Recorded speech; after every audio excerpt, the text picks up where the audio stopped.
Welcome to the designs live. मैं हूं दिलीप सतवारा और आज हम सीखेंगे कोरल ड्रॉ के बहुत सारे टूल्स जो हमने पिछले बार सीखे थे। इससे कुछ और एडवांस टूल्स है, तो प्लीज आप पहले एक बार पिछले वीडियोस भी देख लीजिए। ओके, तो चलिए शुरू करते हैं।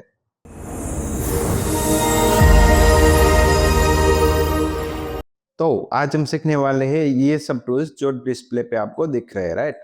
और ये जो बाजू में ये जो लोगो है, ये अराउंड नियर मास्टर कार्ड का लोगो है। तो अगर मुझे इस टाइप का एक डिजाइन बनाना है, कुछ करना है, तो हमने पिछले सेशन में इंटरसेक्ट और वो सब देखा था, तो उस चीज से बन सकता है। तो इसका हम एक बार प्रैक्टिस कर लेते हैं और आप एक बार ऐसा है तो वीडियो को पॉज करके खुद से ट्राई कीजिए, उसके बाद वीडियो देखिए।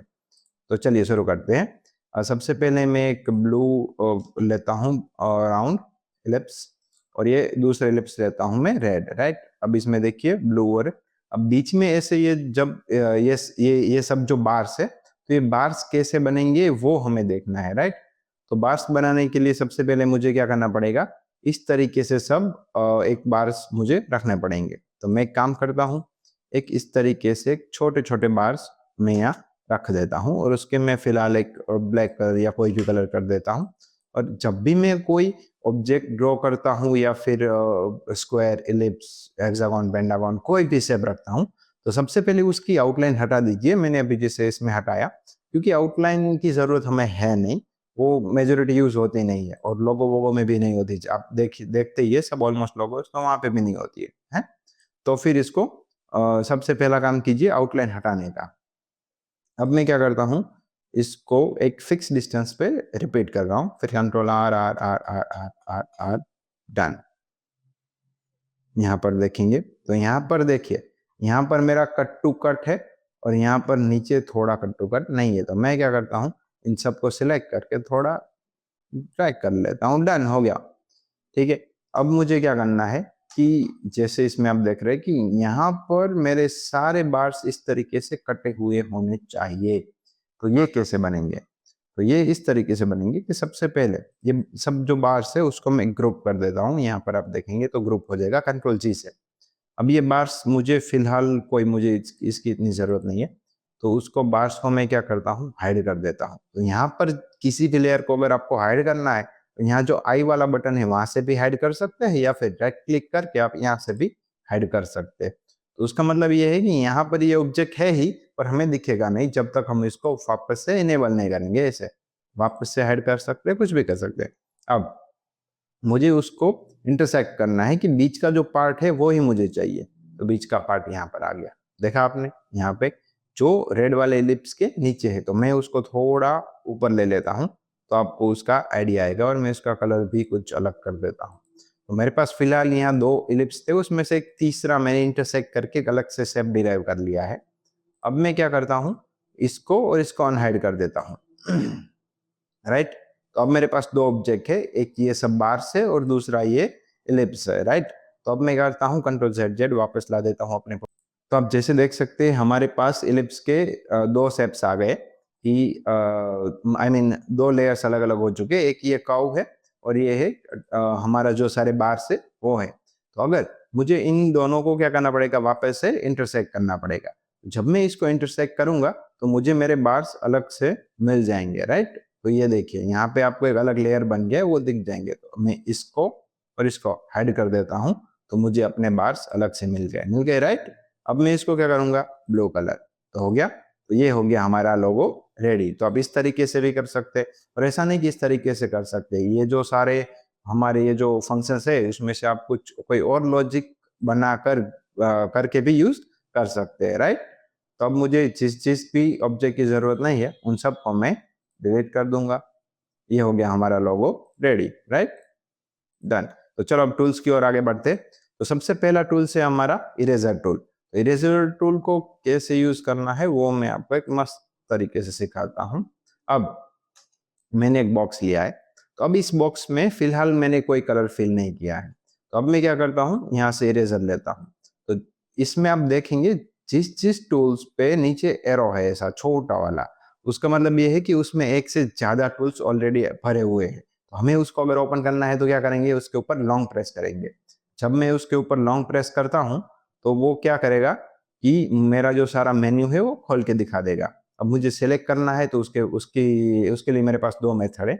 सबसे पहले मैं उसको लॉन्ग प्रेस करके छोड़ दूंगा और जो भी है टूल वो में मुझे सिलेक्ट करना है, लेट्स से नाइफ करना है तो मुझे वहां क्लिक करना है। दूसरी मेथड ये है, मैं उसके ऊपर क्लिक करके रखूंगा, मैं क्लिक छोड़ूंगा नहीं, और मैं अभी भी मैंने क्लिक नहीं छोड़ा है, अब मैं इरेजर पर जाकर छोड़ दूंगा तो भी वो काम करता है, राइट। अब ये हमारा बॉक्स है, तो अगर मुझे इसको इरेज करना है तो मैं कैसे ऐसे करूंगा, तो देखिए ये इरेज हो गया। तो उसने क्या किया है कि मेरा जो रेक्टेंगल था उसको तो क्लोज शेप में ही रखा है, उसको बीच में से काट दिया है, तो मेरे पास अभी 2 अलग अलग ऑब्जेक्ट हो चुके हैं। पर जब मैं यहाँ ऑब्जेक्ट में देखूंगा तो मुझे यहाँ एक ही कर्व दिखेगा, ये मतलब ये मेरा एक ही शेप है। देखिए अगर मैं इसमें ब्लू करूंगा तो एक ही, मतलब शेप मेरा एक है पर 2 पार्ट में डिवाइड हो गया। मैं ये सब पुराने लेयर्स डिलीट कर देता हूँ ताकि ये समझने में आसानी रहे। देखिए अगर मैं ऐसे भी करता हूँ तो भी 4 टुकड़े हो जाएंगे, पर हमारा जो कर्व है वो एक ही है। तो इस इरेजर से ऐसा नहीं होता कि मैं किसी को कट करके उसको 2 अलग अलग ऑब्जेक्ट में कन्वर्ट कर सकता हूँ, नहीं, ऐसा नहीं होता है।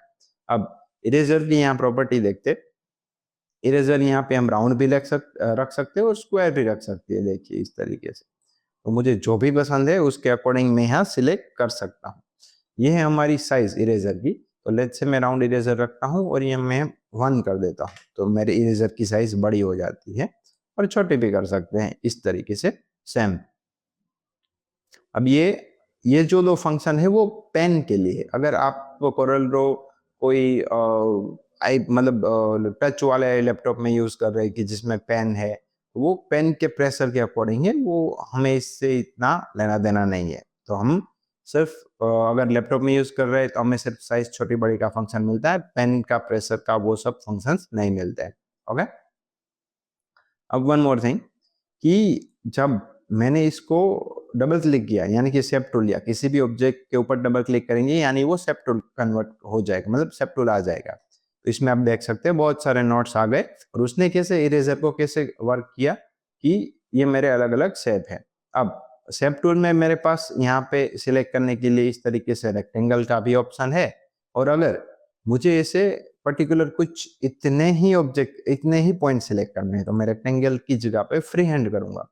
फ्री हैंड से क्या होता है, इस तरीके से मुझे ड्रॉ करना है, मैं जितना ड्रॉ करूंगा उतने नोड मेरे पास सिलेक्ट आ जाएंगे, और मैं उसको डिलीट भी कर सकता हूँ, और मैं ऐसा भी कर सकता हूँ। अगर मुझे इस टाइप का कुछ करना है, वापस से लाना है, नहीं, 1 2 रह गया, यहाँ से जाएंगे, यहाँ से जाएंगे, तो मुझे कुछ इस तरीके से सिलेक्ट करना है साथ में सारे नोड, कॉर्नर के 4 को छोड़ के, तो मैं फ्री हैंड से कर सकता हूँ, अदरवाइज नहीं कर सकता हूँ। अब मैं उसको डिलीट करता हूँ तो ये बचे मेरे 4 नोड, राइट।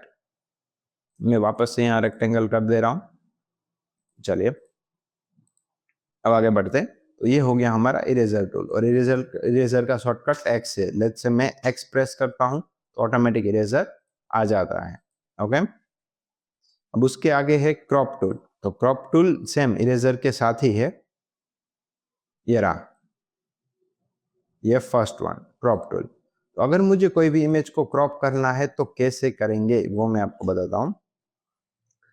लेट्स से मैंने ये एक रेक्टेंगल लिया है और मैं इसको येलो कलर ले रहा हूँ।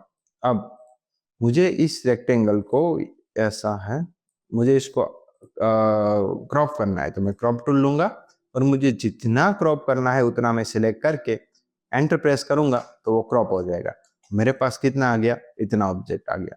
अब इसमें एक चीज आपने नोटिस करी यहाँ पे कि अगर, और इरेजर टूल में तो मेरा एक ही ऑब्जेक्ट रह रहा था, इसमें क्या हो रहा है कि मेरी जो भी आउटलाइन थी यहाँ पर जो मेरी आउटलाइन थी, आउटलाइन अलग हो जाती है जब हम किसी भी ऑब्जेक्ट को क्रॉप करते हैं, तो राइट। और इरेजर टूल में ऐसा नहीं होता है। तो अब और एक क्रॉप टूल का और एक एडवांस वर्जन देखते हैं कि जब मुझे इसको क्रॉप किया है मैंने उसको, पर मुझे इतना क्रॉप नहीं करना है। अगर मुझे छोटा बड़ा करना है तो मैं क्रॉप तो मैं कर ही सकता हूँ, पर अगर मुझे थोड़ा क्रॉप टूल को भी रोटेट करना है तो मुझे उसके ऊपर सेंटर क्लिक करना है और मुझे उसको यहाँ से रोटेट करना है। तो अगर मैं इतना रोटेट करके एंटर प्रेस करूंगा तो इतना क्रॉप करेगा, राइट। तो क्रॉप करने से पहले खास ध्यान रखिए कि आउटलाइन की अगर आपको जरूरत नहीं है तो रेक्टेंगल से पहले हटा दीजिए ना, राइट। तो ये हो गया हमारा क्रॉप टूल। अब आगे देखते हैं टेक्स्ट टूल। तो टेक्स्ट टूल में क्या होता है कि मुझे यहाँ पर मेरा टेक्स्ट कुछ भी लिखना हो तो मैं यहाँ पर क्लिक करके जो भी लिखूंगा वो डायरेक्ट हो जाएगा। अब मैंने आपको बोला था कि अगर मैं स्पेस प्रेस करूंगा तो मेरा पिक टूल आ जाएगा, पर यहाँ पर तो पिक टूल आएगा नहीं, क्योंकि अगर मैं टाइप कर रहा हूँ तो मैं स्पेस प्रेस करूंगा तो वो जगह छोड़ेगा ना, वो तो पिक टूल लेगा नहीं। तो उसको कैसे पता चलेगा कि मुझे पिक टूल लेना है? तो इस टाइम पर आपको क्या करना है, कंट्रोल स्पेस प्रेस करना है। क्या प्रेस करना है? Control space. तो कंट्रोल स्पेस से ये सॉफ्टवेयर ऐसा समझेगा कि मुझे अपना होम टूल यानी कि पिक टूल ले लेना है। ओके, वापस से स्पेस प्रेस करूंगा तो ये आ जाएगा, पर वापस से प्रेस करूंगा तो नहीं आएगा, तो उसके लिए मुझे कंट्रोल स्पेस करना है। अब मुझे कोई भी फॉन्ट टाइप करने हो तो मैं इस तरीके से कर सकता हूँ। यहाँ से मैंने टेक्स्ट टूल लिया और अब मैंने यहाँ पे लिखा दिलीप सथवारा, राइट। तो ये मेरा टेक्स्ट टूल आ गया। अब उसकी प्रॉपर्टीज देखते। ये तो आपको पता ही है कि मुझे उसकी साइज या छोटी बड़ी जो भी करना है, मैं यहाँ लॉक रेशियो करता हूँ, यहाँ पे 6 करूंगा तो छोटी बड़ी साइज हो जाएगी, same to same as rectangle और सब में। और ये रोटेट का भी पता है आपको, है ना, ये फ्लिप का भी पता है, ये भी पता है। अब आप मुझे सिखाना है बस आपको ये वाला और ये वाला ऑप्शन, इतना सा। ओके, तो अब मुझे से इसके फॉन्ट चेंज करने हैं। फॉन्ट में यहाँ से ड्रॉप डाउन पे क्लिक करूंगा तो मुझे यहाँ बहुत सारे फॉन्ट्स आ जाएंगे। लेट्स से मैंने अस्टेरा के फॉन्ट लिए तो ये अच्छे मेरे को नहीं दिख रहे हैं, यहाँ पे बहुत कुछ भद्दा सा दिख रहा है। मैं इस तरीके से कुछ भी फॉन्ट चूज कर सकता हूँ। लेट्स से एनीडोर ले रहा हूँ। मेरा एक फेवरेट फॉन्ट है बालू भाई सेमी बोल्ड, मीडियम भी ले सकते हैं। ये फॉन्ट बहुत अच्छे दिखते हैं, मोर सिमिलर टू अदानी जैसा दिखता है। और ये भी है, ये भी है। तो अब आप किसी कोई भी फॉन्ट ले रहे, फॉन्ट में आपको अगर यहाँ पे एरो दिख रहा है तो यहाँ पे 4 ऑप्शन है, यानी कि वो फॉन्ट के आपके पास 4 वर्जन है, bold, italic, normal, semi bold. तो जिस जिस में ऑप्शन होंगे वो ऑटोमेटिक बाजू में मेनू खुल जाएगा। जैसे ये है बेल एम्प्टी, तो इसका भी आपको खुल जाएगा। और यहाँ से आप फिल्टर भी लगा सकते हैं कि आपको किस टाइप के फॉन्ट चाहिए, एडिटेबल चाहिए, फिर आपको कुछ लाइट चाहिए, रेगुलर चाहिए। अगर आपने लाइट की है तो यहाँ पे आपको सारे फॉन्ट्स ऐसे दिखेंगे जो बहुत पतले से है। और अगर मैं यहाँ पे बोल्ड सिलेक्ट करता हूँ तो मुझे वो सारे फॉन्ट्स दिखेंगे कि जो सारे बोल्ड है। पर यस, ये फिल्टर मुझे एट अ टाइम यूज करना है, फिर उसके बाद मुझे बिना भूले इसको रिमूव भी करना है। अदरवाइज मैं जब भी नेक्स्ट टाइम कोरलड्रॉ खोलूंगा या यूज करूंगा तो उस टाइम पे मेरे जो सारे फॉन्ट्स है वो सब बोल्ड से दिखेंगे। तो फिल्टर को हमें रिमूव करना बहुत जरूरी है। तो अगर आपको कोई स्टाइलिक सेट चाहिए तो भी आप यहाँ से ले सकते हैं, श्वास चाहिए तो भी ले सकते हैं, वर्टिकल, आपको जो भी चाहिए वो पर्टिकुलर ले भी सकते हैं। और अदरवाइज आप यहाँ से भी ले सकते हैं। लेट्स से मैंने ये ले लिया आस्के, बरोबर। तो ये होगी मेरे फॉन्ट, तो मैं इस तरीके से ले सकता हूँ। और मुझे उसकी हाइट छोटी बड़ी करनी है तो मैं यहाँ से कर सकता हूँ 150। ये क्या है कि एक प्रीसेट है कि मुझे फिक्स करना है, लेट्स से 24 ही रखना है, मैं 24 रख सकता हूँ। अदरवाइज मैं मैन्युअल भी कर सकता हूँ, जैसे मैं मैन्युअली बढ़ाऊंगा तो यहाँ पर भी साइज चेंज होती रहेगी। अब यहाँ पर बोल्ड का ऑप्शन डिसेबल ही रहेगा, क्यों? क्योंकि मेरा जो फॉन्ट है वो उसमें बोल्ड का ऑप्शन है नहीं। पर उसकी जगह पे मैं लेट्स से ये फॉन्ट सिलेक्ट करता हूँ तो मेरा जो बोल्ड का ऑप्शन है वो इनेबल है। क्यों? क्योंकि वो फॉन्ट के बोल्ड के ऑप्शन ऑलरेडी अवेलेबल है। तो जब मैं बोल्ड प्रेस करता हूं तो यहाँ पे आप देखिए ये हो गया ना बोल्ड फॉन्ट। अब ये है हमारे वेरिएबल फॉन्ट। तो वेरिएबल फॉन्ट का ऑप्शन मेजोरिटी हम एक्सेस ही नहीं करते। तो वेरिएबल फॉन्ट्स भी मैं सिखाऊंगा कि वो इन्विटेशंस में और उसमें बहुत अच्छी तरीके से यूज होते हैं। तो अगर मुझे वेरिएबल यूज करना है तो इसमें अभी एक्सेस पता नहीं क्यों नहीं, पर हम आगे देख लेंगे जरूर। ओके, अब मुझे यहाँ पर इटैलिक भी करना है तो कुछ फॉन्ट है कि जो इटैलिक में हमारे पास होंगे तो वो मुझे यहाँ पे ऑप्शन इनेबल हो जाएगा। अदरवाइज जैसे मैंने एडोब अरेबिक ले लिया तो देखिए इटैलिक का ऑप्शन आ गया, अदरवाइज इटैलिक का ऑप्शन नहीं आएगा। अंडरलाइन का तो ऑलमोस्ट सब फॉन्ट में ऑप्शन आएगा, पर अंडरलाइन वाले फॉन्ट यूज करना अच्छा नहीं है क्योंकि वो इतने अच्छे नहीं होते। अब मैं यहाँ पे 2 एंटर प्रेस करके और भी लाइन लिख रहा हूँ, दिलीप सथवारा द डिजाइन्स लाइव, ये मेरी कंपनी का नाम है। और उसके आगे लिखते हैं आई लव माई इंडिया। ठीक है, तो ये मेरे फॉन्ट्स है।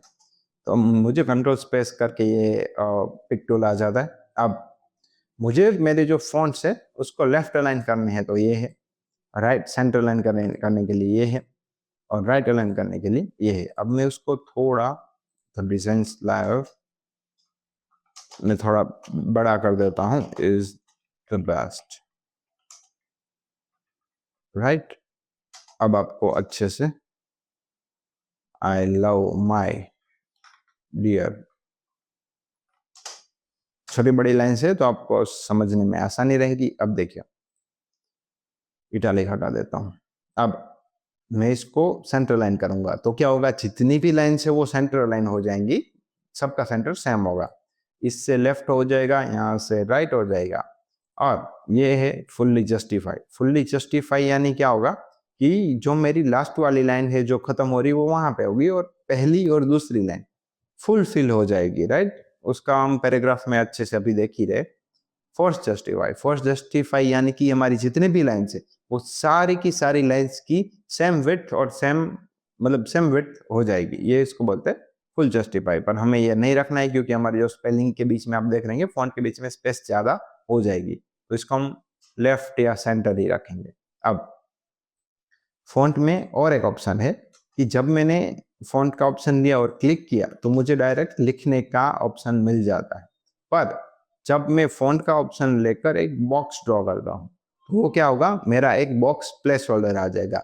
अब मैं कुछ भी टाइप करूंगा कि hello my name is Dilip Satwara, I am from the design slide.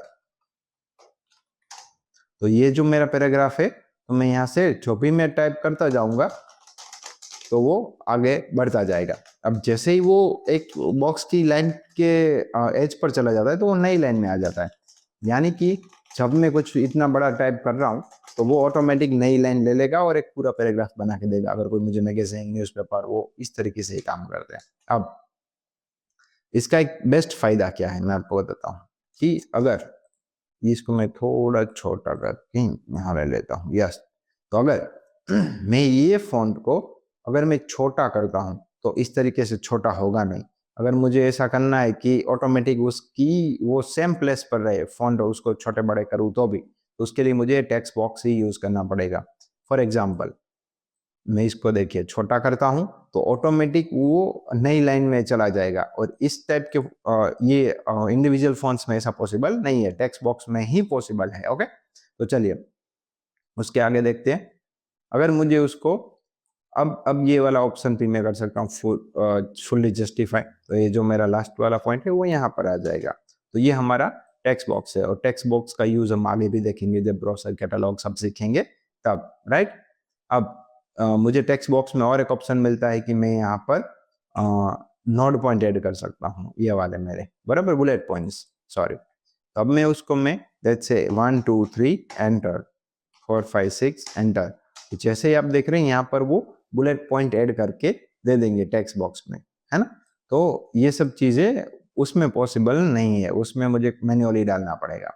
और दूसरा ये भी मेरे पास है कि नंबर आगे 1 2 3 4 ऑटोमेटिक ऐड हो जाएंगे। मैं यहाँ पर कुछ भी लिख रहा हूँ, एंटर प्रेस करूंगा, नंबर आगे ऑटोमेटिक यहाँ पर ऐड हो जाएंगे। राइट, और ये एक ऐसा फंक्शन है कि जो मैगजीन में हम देखते हैं ना, वही वाला सेम, कि जो पहला अक्षर है ऑटोमेटिक बड़ा कर देता है पहला अक्षर, बाकी का नीचे एज इट इज रखते। पर इसका ज्यादा यूज ना करें तो ही अच्छा है हमारे क्रिएटिव और ग्राफिक्स डिजाइनिंग में।